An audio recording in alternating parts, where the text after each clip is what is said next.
যাতে কাজে লাগানো যায় এবং দেশটাকে যাতে একটি কল্যাণ রাষ্ট্রে প্রতিষ্ঠা করা যায়, ইনসাফ কায়েম করা যায়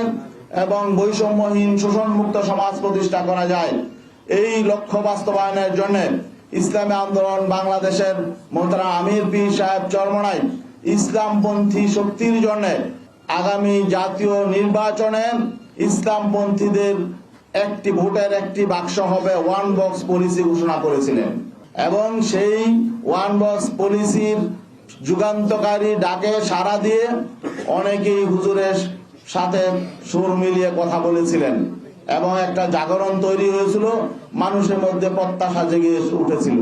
সেটার মূলে ছিল ইসলামী শক্তির ওয়ান বক্স, ইসলাম প্রতিষ্ঠার জন্য, ইসলামের আদর্শের আলোকে বাংলাদেশটাকে পুনর্গঠন করার জন্য। কিন্তু দুর্ভাগ্যজনক বাস্তবতা হলো আমরা দেখলাম এক পর্যায়ে এসে সেই ইসলামপন্থী শক্তির ওয়ান বক্স থেকে কেউ কেউ এটাকে রাজনৈতিক স্বার্থ হাসিলের জন্য, ক্ষমতায় যাওয়ার একমাত্র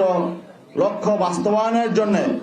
এটাকে এই ধারা থেকে ভিন্ন দিকে নিয়ে যাওয়ার চেষ্টা চালাচ্ছে।